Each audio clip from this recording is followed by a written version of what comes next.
болтгүй зохицуул байхгүй хахад тэр зохицуултыг оруулж ирсэн үнэхээр сайн зохицуулт тасан гэж үзэж За байна. өөрөө нь та. За сайн бацхан уу? Би Монгол Улсын их сургуулийн хууль зүйн сургуулийн 3 дахь курсын оюутан. За эрхчүүн шинжилгээний талаар бол ерөнхийдөө хохирогчийн нөхөн төлөх тий хохирлын нөхөн төлөх талаар бол нэлээд сайн зохицуултыг хийж чадсан гэж үзэж байгаа.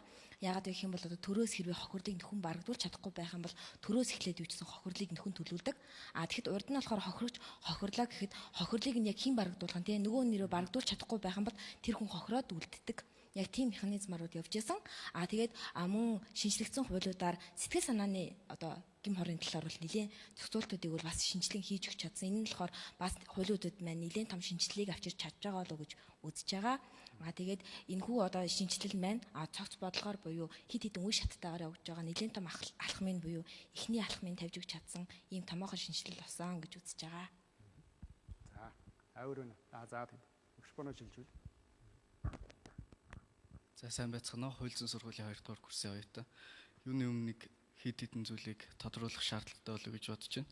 Сайн хууль бол гарч болдог. Тэр хууль нийгмийн судалгаан дээр үндэслэсэн хэрэгцээтэй тийм хууль гарч болдог. Энэ дэр нэг асуудал байдаг. Сайн хууль гардаг, хүн дээр очиод ундаг. Түүнийг хэрэгжүүлж байгаа, хэрэгжилж байгаа хүн дээр очиод ундаг. Энэ дэр ямар асуудлыг тодруулах шаардлагатай юм бэ гэхээр яг тухайн хуулийг баталгахад чиглэсэн, хэрэгжүүлэхэд чиглэсэн тэр боловсон хүч нь өнөөдөр Монгол улсад хангалттай байгаа юу?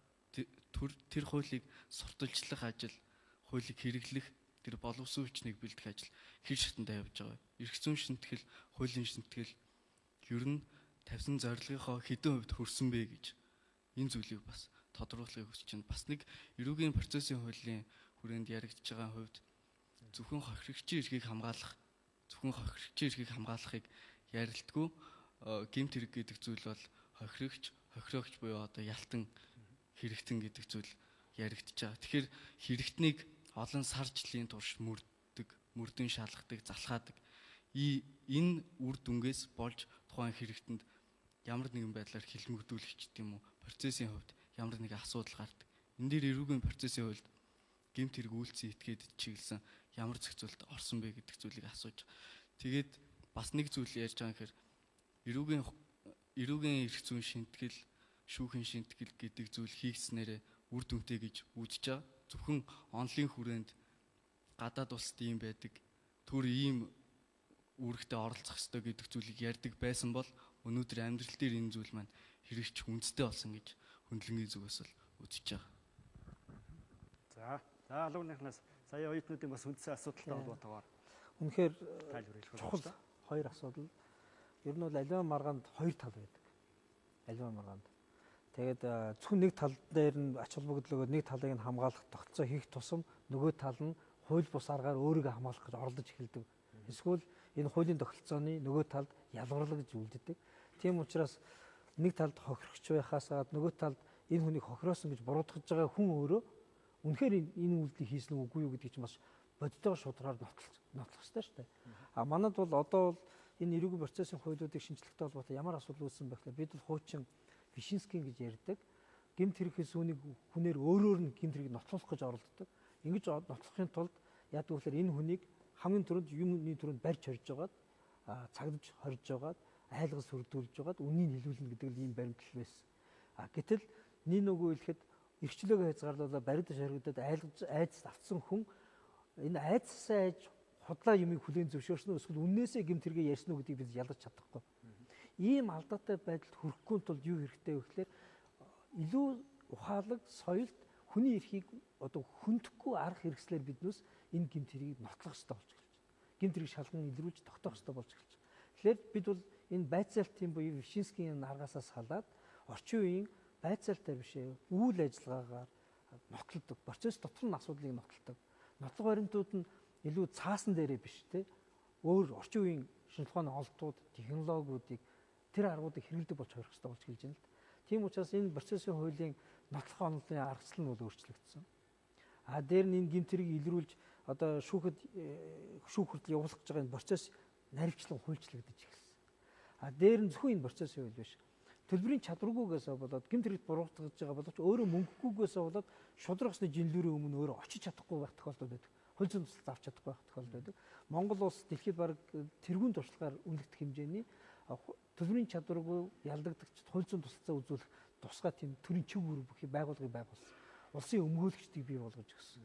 Тэгээ сая зүгээр харьцангуй ингээд сулгаа гаргаад үзэхэд нийт эрүүгийн хэрэгт одоо шалгагдж байгаа энэ хүмүүсийн нэлээд өндөр хувь нь энэ улсын өмгөөлөгчээр буюу хууль зүйн тусалцаа авсан. Үндсэн хуулийн дээр бол хууль зүйн тусалцаа авах хэрэгтэй гэж заасан. Энэ эрхээ мөнгөгүйгээс болоод эдэлж чаддгүй байсан маш олон хүмүүс байсан юм бэл. Тэгэхээр энийг биднээс бас шийдэж яах гэдэг чинь өөрөө нэг жилийн хоёр талын харьцангуй тэнцвэртэйгээр шүүхийн өмнө очих боломжийг нээж өгч гэнэ гэсэн. Тухайлбал ер нь эрүүгийн хуулийн шинжилгээний хүрээнд ялын бодлого ерөнхийдөө ямар байдлаар өөрчлөгдсөн гэж үзэж байна. Чангарсан уу, хөнгөрсөн үү? Эсвэл одоо зөвхөн хорихгүйгээр бусад хэлбэрээр одоо бас шийтгэл ногдуулах хэлбэрүүдийг яаж оновчтой тогтоож. Эрүүгийн хууль тогтоомжийн хамгийн том шүүмжил бол энэ бол шорондсон гэдэг. Тэгээ юм л бол хүнийг хорно гэж. Тэгээ шоронд явсан хүн нь болохоор би нэгэнт шоронд орсон юм чинь тэрний төлбөрийг төлөөд яах юм гэдэг нөгөө өшигсөн хандлагаараа буцаад үлддэг. Тийм л байсан. Тэгэхээр одоо бид бол энэ хандлагыг өөрчлөхийн тулд хорхоос өөр төрлийн ямар ялуудыг оруулж ирэх вэ гэдэг шинэ төрлийн ялуудыг оруулж ирсэн. Жишээ нь би зүгээр хоёрхан одоо философийн ялгаа л да. Өмнө нь одоо үйлчилж байгаа эрүүгийн хуулийн дээр албадан хөдөлмөрлүүлэх гэж ялгаа.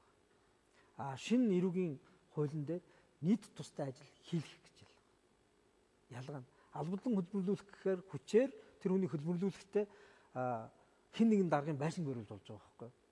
Гэтэл нийт тустай ажил хийлэгдэх болгоод ирэхээр энэ хүнийг хөдөлмөрлүүлж болно. Гэхдээ тэр хөдөлмөрлөж байгаа нь энэ хүнийг хөдөлмөрийн мэрэгчлээ болоход те дахин нийгэмшгэд дээр нь нийтийн ашиг сонирхолд хэрэгтэй одоо хөдөлмөр эрхлэхэд хэрэгтэй гэдэг энэ зарчмыг барьж эхэлж байна. Хоёр дахь нь болохоор одоо зорчхыг хязгаарлах ял гэдэг шинэ төрлийн ял орж ирж байна. Заавал хорих биш те гарт нь электрон одоо хяналтын систем тогтоогоод түрүү гэр бүлийн хүчирхийлэл дээр л гэр бүлийн хүчирхийлэл үлдээд байгаа хүнийг шоронд хийчихээр гэр бүлийн хүчирхийлэлд өртсөн хохирч дахиад хохирч жоох. Яасан гэхээр ганц ажил хийж орлого олдог гэсэн үний шоронд хийчихээр тэр гэр бүл ард орлогогүй болоод үлдчихэж.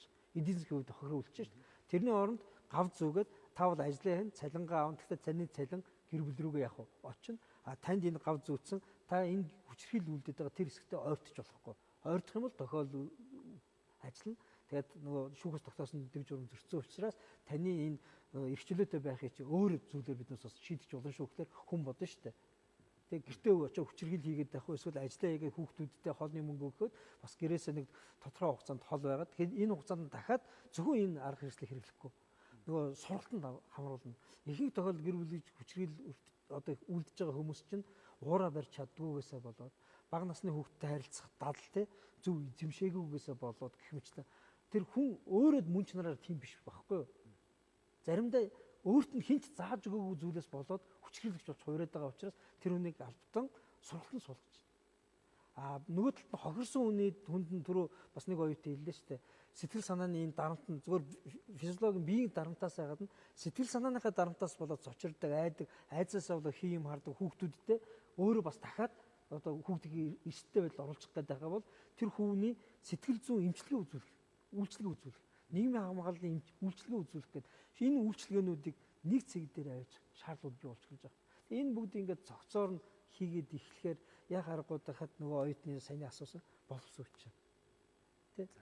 За боловсон хүчин хэрэгжилтийн асуудлыг дараа нь үргэлжлүүлэх боломжтой баг. Тэгэхээр энэ шүүх прокурорын байгууллагуудын хувьд энэ ялын бодлогын өөрчлөлтийг одоо юу гэж үзэж байгаа? Оновчтой болж чадав уу? За энэ тухай бол их олон жил ярьсан. Эрүүгийнхээ хуулийг өөрчлөе. Ер нь гэмтрийг одоо шүүдэг юм юу гэдэг нь те үрдэн байцаах болон одоо прокурор шүүхийн шатанд дах дээр үйл ажиллагааныхаа журмуудыг өөрчлөе гэж ярьжсэн учраас энэ шинтгэл бол би бол үндсэндээ бол яг цогцормоор явлаа гэж харж байгаа. Гэхдээ би нэг зүйлийг хэлмээр байгаа. Ер нь шинтгэлийг яаж хийх вэ? Ямар үзэл баримтлал, ямар бодлогоор хийх вэ? Ямар арга замаар хийх үү гэдэг бол өөрөө бас тустай асуудал. Ялангуяа энэ дээр бол бас Тэмүжин гүшин хэлмээр байгаа юм л да. Манай Тэмүжин гүшин бол энийг бас нэлээд манлайлагчдын нэг байсан. Өөр ингэсэн бодлоготой үзэл баримталтай орж ирээд өнөөдөр энэ шинтгэлийн одоо бас эхний дээр гараа гаргахад их чухал үр гүйцэтгсэн. Тэгээ хууль зүйн сайд байх үедээ ч гэсэн ялангуяа эрүүгийн хуулийг саяны дээр процесс хууль байна. Дээр нь тэр хууль тогтоомжийн тухай хуулийг бас гаргасан. Тэгээ энэ бүх хуулиудыг ингээ цогцоор ингээ гаргаад ирэхэр зэрэг одоо тэрийг хэрэгэлдэг дараагийн үг гэдэм өрдөн байцаа хувь сахиулах гэдэг юм прокурор тэг шүүхийн шатанд Тэр асуудал одоо яригдаад эхэлж байна. 9.1-ээс ихэнх хуулиуд одоо ялангуяа шүүхтэр хэрэглэдэг олон хууль одоо мөрдөгж эхлэж байгаа учраас тэр оюутан бас түрүүн хэллээ л дээ. Хүний нөөцийн асуудал, энэ сурах асуудлаа яах юм бэ гэж. Тэгээ үүнтэй холбогдуулаад зөвхөн хуулийн сургууль гэхгүйгээр одоо яг практикт ажиллаж байгаа одоо хууль захиулагчид, прокурор, шүүгчдийг одоо сургах, шинэ хуулийг одоо хэрэглэх одоо дадал эзэмшүүлэх юм том ажил бол хүлээгдэж байгаа. За ер нь бол товчтой дүгнэлт хэлэх юм бол энэ үнэхээр хүлээлт байсан, гарцаа авахгүй шинтгэлийг хийхээс аргагүй байсан. Энэ шинтгэлийг бол би ямар ч өнөөдөр бол хууль тогтоомж байгаа хүрээнд бүтэц зохион байгуулалтын хэмжээнд энийг бол хийчлэг шаарад байгаа. Одоо хамгийн бодлогын хувьд бол зөв өөрчлөлт. Ялын бодлогын хувьд бол би ч бас энэгээр хувь судлааж байгаа хувьд 2010 онд бас нэг эрүүгийн хууль тогтоомжийг шинтгэх төсөлгээд бас судалгаа хийж исэн. Үнэхээр манай энэ ялын бодлого бол буруу байсан. Одоо бол харьцангуй одоо олон улсын жишгээр зөв хандлага руу орж ирсэн. Би бол энэ ялын бодлогын хувьд дээр нь эрүүгийн хуулийн олон суурь зарчмуудыг яг эрүүгийнхээ хууль дотроо тэрийг жинхэнэ хэрэгжүүлэх төр боломжтой байдлаар нь оруулж өгсөн тэнд хувь хүний хувьд их баяртай байдаг. Энэ бол их зөв алхам байсан гэж үзэж байгаа. За Эрдэнэт болохоор ялын бодлогын талаас нь авч үзвэл ерөнхийдөө одоо хүний эрхийг хангах талаас одоо зарчмын хувьд зөв зохицуулт хийгдв. Аль эсвэл бас асуудал байна. За эхлээд нэг урдч тайлбар хэлье. Энэ эрх зүйн шинтгэлийг зарим хүмүүсийн шүүмжилж хэлж байгаачлан гадаад улсыг дөрөж хийгээгүй. Эрх зүйн шинтгэлийг Монгол улсад сүүлийн 10 гаруй жил хоримтлагдсан бэрхшээл, тулгамдсан асуудлуудыг гаргаж тавьж байгаад түүн дээр хэлсэн судлаачдын санал, практик ажилтнуудын гаргасан шийдэл, оновчтой гэж болох хувилбаруудыг хууль болгож гаргаж тавьсан. Би юу гэж хэлэх гээд байна вэ гэхээр сая энэ эрүүгийн хууль, зөрчлийн хууль, хууль сахиулах үйл ажиллагааны тухай хууль, эрүүгийн хэрэг хянан шийдвэрлэх тухай хуулиудыг батлахад ямар нэгэн гадаадын санаа биш, Монголын хөрсөн дээр байсан бэрхшээлүүд л хуулийн төслийг боловсруулах үзэл баримтлал болсон. Ялын бодлогын асуудал, гэмт хэргийн зүйлчлэлийн асуудал бүгдээрээ 10-аад жил Монголын нийгэмд хилцүүлэгт байсан. Энэ болохгүй байна, энэ болохгүй байна. Энийг ингэж шийдэе. Ингэж шийдвэл зохистой гэсэн хүмүүсийн саналууд гарсан. Практик дээр асуудлыг аргагүй ирэхэнд өөрсдийн практик болгоод оновчтойгоор зохицуулаад шийдсэн байсан. Тэр болгоныг хуульчилсан. Хуулинд нь ойлгомжгүй байсан зүйлийг дээд шүүх тайлбарсныг шинэ хуулиар хууль болголоо. Хуулинд нь ойлгомжгүй байсан зүйлийг практик дээр журам гаргаад зохицуулаад ирснийг хууль болголоо. Ийм байдлаар шинтгэл хийгдсэн. Юу гэж хэлэх гээд байна вэ? Энэ Монголын нийгмийн хөрснөөс үүссэн шийдлүүд. Яг үүнтэй адилханаар би ялын бодлогыг ийм л зарчмаар томьёос тавьсан. Хитрхи хатуу хайрцагсан бодлого маань Монголын нийгмийг шороншуулчихлаа. Яах хийхин зураг анх удаага гэмт хэрэг үлдсэн. 5 жилээс дээш хугацаагаар 20 хэл аваад шоронд суулаа. Хэрэг хийсэнгээ шоронд суун. Нэгэн ч шоронд сууж байгаа учраас хохирол төлөгдөхгүй хохирч хохирсон хэвээр үлдэнэ гэсэн энэ тогтолцоог халаачаа гэдэг шүүмжийн дагуу өөрчлөлт хийсэн. Тэгэхээр би энэ ялын бодлого хэрэгжих, энэ ялын бодлого илүү оновчтой гэж үзэх үндэстэй гэж хэлэх гээд. За хүний нөөцийн асуудал дээр мөн би тайлбар хэлж байна. Манайд хүний нөөц бий. Манайд боловсронгуй хүч хуульчид бий. Тэр хүмүүсийн барьж байгаа хууль нь тэднийг ухар мөчөд бурангуй юм шиг харагдуулж исэн болохоос биш. Энэ Монголын хуулийн салбарт ажиллаж байгаа шүүгч нар, прокурорууд, мөрдөн бяцлагч нар тэний хүмүүс биш. Энэ манай ирээдүйд бэлтгэгдэж байгаа оюутнууд ийм чадваргүй хүмүүс биш. Бүгд чадна. Тэдний барих хууль нь тэднийг хүний төлөө уян хатан зөв ажиллахад боломж өгөхгүй л эсэрэг. Өнөөдөр Монголын нийгэмд болохгүй бүтэхгүй байна. Энэ эрүүгийн хууль чинь болохгүй байна гэж хэлээд сууж исэн судлаачид багш нар маань одоо тэр шинэ хуулийг заан штт. Өөрсдийнх нь шүүмжилж ингэж өөрчлөвл зохино гэж ярьж исэн түүний л дагуу энэ хуулийг хийчихсэн. Тэгэхээр би сургалтад өөрчлөлт ороход тийм ч хүнд биш гэж би хэлэх гэж байна. Хоёрдугаарт нь ямар асуудал шинэ хуулийн шинжилгээ өрөөнд хийгдсэн бэ гэхээр бид нар сургалтаар биш журмалж шийдвэрлэх зохих асуудлыг орхицсноос болоод манайд их гажуудал гарагдсан. Энийг ингэж хийгээрээ сургачаад яваад өгдөг. Тэр хүн солигдоход дараагийн хүн тэрийг яаж хийхээ мэдэхгүй оцруудсан. Тийм зүйлүүдийг журамлах ёстой. Энэ журмуудыг гаргахаар одоо энэ эрүүгийн хэрэг хянан шийдвэрлэх тухай хуультай холбоотой 30 гаруй заавар журам дүрмүүдийг хууль зүйн сайд, ерөнхий прокурор, дээд шүүх, боловсруулж батлаж мөрдүүлэхээр заасан байна. Тэгэхээр энэ сургалтаас ч илүү ач холбогдолтой маш олон дүрм журмууд маань хуулиа дагаж гарна. Тэгэхээр энэ асуудал шийдэгдэх болцоотой гэж билж байна. За тэгэхээр гэр бүлийн хүчирхийллийн эсрэг одоо гэмт хэргийг бол ерөнхийдөө цаашдаа ялын бодлогын хүрээнд бол ямар тодорхой шийдвэрлүүдийг ногдуулах нөхцөл байдал эрх зүйн хүрээнд бий болж байгаа гэсэн үг. Хорих юм уу, торгох юм уу?